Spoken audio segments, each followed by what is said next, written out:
Dore icyishe inyuma ya wa mukobwa wagaragaye mu Biryogo i Nyamirambo agenda akenyeye isume mu muhanda ndetse afite n'ifoto nini mu gatuza. Ndaje rero mbe nkubwira icyamuteye ibi bintu ndetse nkubwire n'ibyamubayeho nyuma y'uko akamodoka k'irondo kaje kumutwara kuri polisi. Reka nze rero ngo ishurire byinshi cyane utigeze umenya, utigeze usobanukirwa mu bintu byateye uyu mukobwa. Ibi ngibi byose nyuma y'uko bivugishije benshi mu buryo bugiye butandukanye. Jyewe ndi Brown T, izi ni Nguni Zose TV. Ndaje rero mu kanya nkuramburire amakuru cyangwa se nguhe inkuru muri kiganiro cyacu, mubwire byinshi byihishe inyuma y'uyu mukobwa ndetse n'icyaje kumutera ibi bintu byose.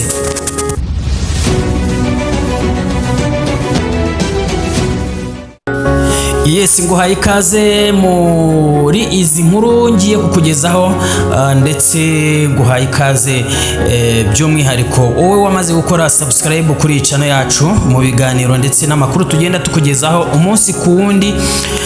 Ninjiye rero mu kiganiro, murabizi sinjya nzuyaza. Reka icyo ngusaba, musabe ngo utera agatebe wumve iyi nkuru, cyangwa se niba nta mwanya ufite ube uretse iyi nkuru ubu yibikiye kabisa, ariko tuze kubana nawe muri iki kiganiro ngenda nguha amakuru agiye atandukanye kuri uyu mukobwa wagiye ugaragara mu bihe bishize akenyeye isume ndetse afite igifoto kinini mu gatuza, ari kugenda arira.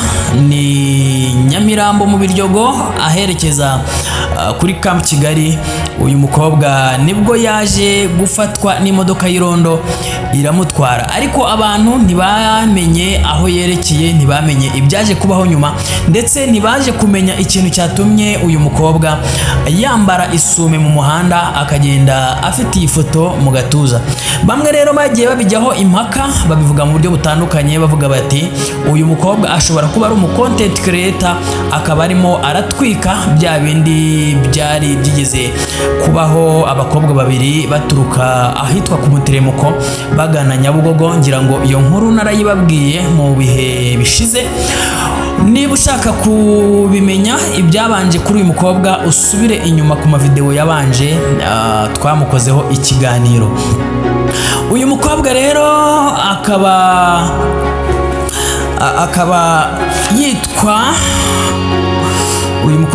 akaba yitwa izina ryitwa Hasina Nira cyangwa se Nira Hasina. Uyu mukobwa akaba akomoka cyangwa se aturuka mu karere ka Kamonyi, umurenge wa Rukoma, ni mu kagari ka Bugoba, umudugudu wa Nyenge. Uyu mukobwa Hasina byatangiye gute rero? Ngira ngo ubushize mwabonye inkuru umunyamakuru wo kuri BTN TV witwa Ndahiro Valence Papi yayifashe ndetse akanayitangaza kuri BTN TV ndetse no kuri Papi Empire TV. Ubwo yagiye avuga ati umukobwa w'ikizungerezi rwose atawe muri yombi. Ni mu gihe rero twabonye video itambuka uyu mukobwa agenda n'amaguru yambaye amasogisi y'umukara akenyeye sume ijya gusa n'umweru ndetse n'agashakoshi ku ruhande karimo imyenda n'ifoto nini cyane mu gatuza. Uyu mukobwa agenda arira. Ni mu gihe rero ngo abaturage bakimubona bahise bavuga bati uyu mukobwa ashobora kuba arimo aratwika, uyu mukobwa ari kwiyandarika ndetse arimo aragaragara nabi, nyuma y'uko umuvugizi wa polisi ACP Boniface Rutikanga yari amaze gutangaza y'uko ibi bintu byo kugenda abantu biyandarika mu muhanda, mu tubari, bambara ubusa ndetse agaruka no ku basinzi. Ubwo rero byari maze iminsi bitangajwe uyu mukobwa yaje kugaragara mu muhanda, abantu baramutabariza, nibwo twaje kubona rero imodoka y'irondo imutambikana. Abantu rero baribajije ngo ese uyu mukobwa agiye hehe, ese niki cyamuteye biriya bintu nkuko bagiye babyibaza. Ndaje rero nkubwire uti byagenze gute. Uyu mukobwa Hasina ni umukobwa ufite ababyeyi bombi muri aka karere ka Kamonyi, akaba afite imyaka 23 y'amavuko. Ikintu cyaje gutera uyu mukobwa rero, avuga yuko uyu mukobwa yakoraga akazi i Nyamirambo kuri Dondodie. Uyu mukobwa akaba ngo uwo munsi akaba yari yabwiye nyirabuja yuko atari bukore akazi, ahubwo agiye kwikuza iryinyo ahitwa kwa Nyiranuma. Hanyuma ngo agezeyo aza gusanga ndetse nta nubwo bamuvuye iryo ryinyo, ngo kubera yuko mituweli ye yari irimo ikibazo, aho ngo yaje gusanga kuri mituweli baragaragaje imyaka iruta iyo yari afite ku ndangamuntu, bakamusaba ko agomba kujya kubikosoza iwabo cyangwa se ku kagari aturukamo. Uyu mukobwa rero ku kijyanye n'ifoto yari afite mu gatuza, ngo iyi foto niyo umushiri we cyangwa se umukunzi we witwa Iberi, akaba ari umusore ngo ukunda ibintu by'imikino ya basketball, ndetse akavuga yuko muri yari afite iriya foto, ndetse yari yaramukoreshereje iriya foto, ndetse akamugurira n'imyenda y'amajezi ijyanye cyangwa se imyenda y'aba basketball, ngo yari kuzamuha ku munsi wa anniversaire ye, akamutungura kuri anniversaire, akamuha iriya foto nini ndetse n'imyenda ya siporo ijyanye n'uwo mukino wa basketball. Uyu mukobwa nanone akavuga yuko nyine uwo munsi akiri kwa Nyiranuma, ubwo ngo yasaga nk'utashye nyuma yuko bari banze kumukura iryinyo, ngo yaje kurabukwa uwo musore, dore ko ngo bari bamaze ukwezi batabonana ndetse batanavugana kuri telefone, ariko ngo akavuga ko ngo bari bamaranye imyaka igera muri 5 bakundanye n'uyu musore witwa Iberi. Uyu mukobwa rero ngo akimurabukwa, ngo yahise yirukanka ajya kumusuhuza, ndetse anavuga ati nubwo wenda hashize igihe kinini ndetse niyo anniversaire yabaye, ni mu gihe nyine ubwo bari bamaze igihe batavugana, bivuga ko uyu musore ashobora kuba yari yaramuborotse cyangwa se atabashaga kumuvugisha. Ngo yaravuze ati reka basi ngewe mushyire iyi foto, nubwo igihe cyarangiye ariko iyi foto niye, reka ngende nyimuhe. Ubwo yageraga imbere y'uyu musore rero, ngo yanze kumusuza ndetse yanga no kumuvugisha, ndetse n'iyo foto yaramushyiriye yanga kuyifata, kuko iyi foto ngo yakundaga kuyigendana mu gikapu yagendanaga. Uyu mukobwa ngo ubwo twamubonaga Nyamirambo, ngo yari aturutse Kicukiro. Byaje kugenda gute rero? Uyu mukobwa nyuma yuko yaje gukubitwa n'aka gahinda ndetse n'aka kababaro k'uyu mukunzi we Iberi, ngo ntabwo yasubiye mu rugo kwa nyirabuja aho yabaga, ahubwo ngo yerekeje Kicukiro ku mushuti we w'umukobwa, ngo aza kumutekerereza ibyaje kumubaho, cyane ko uyu mukobwa w'inshuti ye ngo yari aziranye n'uyu musore witwa Iberi. Hanyuma rero ngo umukobwa aza kumutekerereza uko byagenze, ariko uyu mushuti we ngo kubera ko yaragiye ku kazi kuri Sonatube, ngo aza kumubwira yuko wagiye mu kazi, ariko ngo undi aramubwira ati mpa urufunguzo mbe njyanye mbe nduhutse, nimara kuruka ninza kugenda gutaha ndaza kurukuzanira ku kazi. Uyu mukobwa rero ngo yaje gukuramo imyenda akenyera isume, ariyo iriya twabonye igenda icicikana ku muhanda cyangwa se ku mbuga nkoranyambaga, ubwo twabonaga amafoto ye. Uyu mukobwa ngo aza kuryama, ariko aza gukomeza ngo yumva ashyuhiwe cyane, ndetse abira ibyuya mu mutwe uko yagendaga atekereza ibyaje kumubaho hariya i Nyamirambo kwa Nyiranuma, ubwo yazaga kugera imbere y'uwo mukunzi we witwa Iberi, akaza kumwangira kumuvugisha ndetse no gufata iyo foto. Uyu mukobwa rero ngo uko yabyutse nawe ntabwo yibuka ibyabaye mbere, icyo ngo yibuka gusa nuko yaje gutekereza neza ubwo yari amaze kugezwa kuri polisi. Uyu mukobwa ngo yaje gufata kano gakapu mubona cyangwa se kano gashakoshi agashyira ku rutugu, uko yaragakenyeye isume n'amasogisi. Ubwo ngo yarabyutse asa nk'witegura kujya muri dushe koga, arangije afata iyi foto, hanyuma afata umuhanda wo kuva Kicukiro Sonatube paka n'Inyamirambo. Nibwo rero ubwo yamanukaga ava Inyamirambo yerekeza Camp Kigali, nibwo imodoka y'irondo yaje kumugeraho, bamufata bamushyira mu modoka bamujyana kuri station ya polisi iri mu mujyi. Aha rero ngo ntabwo atekereza ndetse nta nubwo yibuka ibyamubayeho, ndetse nta nubwo yumvaga ibiri kumubaho. We gusa yagendaga ameze nk'igishishungwa, yataye ubwenge, atazi ibiri kumubaho. Uyu mukobwa ngo yaje kujyanwa kuri polisi ya hariya mu mujyi downtown. Ubwo ngo bamushyira ahantu ndetse bamuha n'imyenda yo kwambara, niko yagendaga asobanura, avuga yuko rwose anashimira abapolisi ukuntu bamwakiriye. Nibwo rero ngo ubwo bamugezaga kuri station ya polisi, bimaze kuba mu masaha ya nijoro, ngo uyu mukobwa baje kumubaza batese bimeze bite, atangira kubaza ati se nageze aha gute, ese mwanzanye gute. Nibwo rero ngo bwakeye mu gitondo baramubwira bati ibyo wakoze nituza gusanga bigize ibyaha turagufunga. Uyu mukobwa rero we akumva ni ibintu bimutunguye cyane, ndetse akibaza ibyamubayeho bikamuyobera. Nibwo rero ngo baje kumubwira bati tugiye kukujyana kwa muganga, hanyuma tuze kumenya ibyo ari byo. Umupolisi ngo yaje kumutwara ku bitaro bya Nyarugenge, ni hariya Nyamirambo, hariya kurya nyuma.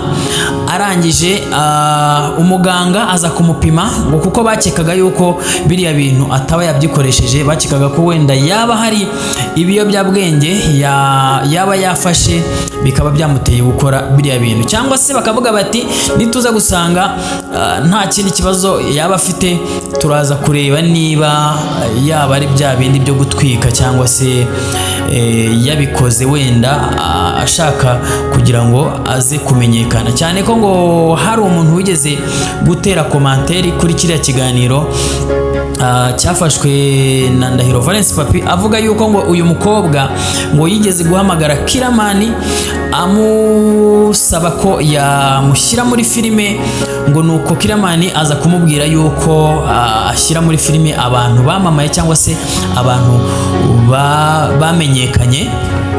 Aha rero bigakekwa ko uyu mukobwa yaba ari kugira ngo yimenyekanishe cyangwa se abe icyamamare, kugira ngo azabone uko ashyirwa muri filime ya Kiramani. Ariko uyu mukobwa aza kuvuga yuko ngo hashize imyaka 2 ibyo bintu bibaye, ariko ngo Kiramani yaje kumuhakanira ibyo bintu akabyikuramo. Uyu mukobwa rero yaje gupimwa n'umuganga wo kuri bitaro bya Nyarugenge, aza gutanga igisubizo cyangwa se resulta ivuga yuko nta kiyobyabwenge kiri mu mubiri we, yaba icy'inzoga cyangwa se itabi. Ahubwo uyu muganga agaragaza yuko uyu mukobwa yaje kugira agahinda gakabije, ariko kaje kumutera irihungabana ryo kuba yafata inzira, agafata umuhanda rwose agenda yiyambariye esume, ndetse n'iriya foto y'umukunzi we Iberi yari iri mu gatuza. Ariko we ngo akaba yarabikoze mu buryo nawe atibuka cyangwa se adatekereza ibyo yakoraga ibyo ari byo. Uyu mukobwa rero ngo yaje kubwira polisi, ndetse abapolisi baje kumubwira yuko ngo ari buze gushaka uburyo ki ababyeyi be cyangwa se abantu bamuzi baza kuza kumureba, kuko niba ataza kumureba bari buze kumujyana Indera cyangwa se bajye kumufunga imageragere. uyu mukobwa avuga yuko ubwo yageraga kuri polisi akimara kumenya ubwenge, ubwo yarafunganywe n'abandi, ngo yari afite agasimukadi. Nyuma mbere yuko bamwaka telefone yaje gukuramo simukadi muri telefone ye, nuko ngo nyuma haje gufungwa undi mukobwa, ariko uwo mukobwa ngo ahishaga telefone aza kukinjirana muri gereza. Nibwo rero ngo yaje kumutira, ahamagara nyina, ariko ngo nyina ntiyaza kumva neza ibyo ari kumubwira, aza guhamagara musaza we, ndetse ngo yahamagaye na nyirabuja, uyu nguyu nyine wamukoreshaga muri resitora kuri Dondodie. Ubwo uyu mukobwa aza kumuhamagara, ndetse nyirabuja ngo yaje no kugera kuri sitasiyo. Ubwo uyu mukobwa bamujyanaga ku bitaro cyangwa se bamujyanaga hariya ku ivuriro rya Nyarugenge, ngo yakubitanye na nyirabuja, yaraje kumureba, ariko ngo we bakomeza kumutwara. Nyirabuja yaje gusigara kuri polisi, bamusobanurira ibyaje kuba kuri uyu mukobwa. Nyuma rero yuko bamujyana kwa muganga, ngo umuganga amaze kubagaragariza ibisubizo by'uko ari agahinda yaje kugira, uyu muganga yaje kumujyana mu cyumba, ndetse aramukansoringa cyangwa se amugira inama, ndetse aramuhumuriza. Hanyuma aza kubwira umupolisi ko nta kindi kibazo afite, ahubwo yasubizwa mu kazi cyangwa se yajyanwa iwabo. Uyu mukobwa rero ngo baramubajije batese tukujyane iwanyu cyangwa se tukujyane mu kazi wakoreragamo. Uyu mukobwa aza kuvuga ati nta kibazo, mwanjyana ku kazi. Baramujyana, bamugejeje ku kazi, ndetse babona rwose nta kibazo agifite. Uyu mukobwa rero asobanura yuko ibi bintu byamugizeho ingaruka, aho ubwo polisi yamugezaga ku kazi ke, hanyuma bakikomereza akazi, uyu mukobwa ngo yahuye n'ikibazo cya harassment, cyangwa se yahuye n'ikibazo nanone cyo kuba baragendaga bamuserereza mu buryo bugiye butandukanye, ngo ari abamotari bazaga kurira muri iyo resitora, ndetse n'abakozi bakoranaga nawe. Ariko ngo aza gukomeretswa cyane nanone n'abakozi bakoranaga nawe, kuko ngo bagendaga bamusereza ngo ni umusazi, abandi bavuga bati sha wowe urabeshya, wari wagiye kwa Iberi ngo uvayo ukenyeye sume, kubera ko wenda mwari mwarakaranyijwe cyangwa se mwari mwashwanye. Abandi bakagenda bamuserereza mu buryo butandukanye, bavuga ko ari indaya. Ariko ngo aza guserera n'umukobwa umwe mu bakoranaga, ndetse nyirabuja ngo aza kumubwira ati rero ntabwo aka kavuyo ngashaka, ahubwo byaruto ugataha. Ndetse mu baje kunenga cyangwa se mu bantu bagiye bumva iyi nkuru, bagiye banenga nyirabuja bavuga bati ntabwo wakabaye umureka ngo atahe, cyangwa se umutume abo bakozi bakomeza kumuharasinga, ahubwo wagombaga kubabuza, kuko cyane cyane ko we wari umaze kumenya ihungabana yagize n'ikibazo yaje kugira, wagombaga kumufasha muri ubwo buryo. Ubwo rero uyu mukobwa nibwo yaje gutaha iwabo, ahangaha nyine nababwiye muri uyu mudugudu wa Nyenge, mu kagari ka Rugoba, mu murenge wa Rukoma, ahari mu karere ka Kamonyi mu ntara y'Amajyepfo. Uyu mukobwa aza kwitahira.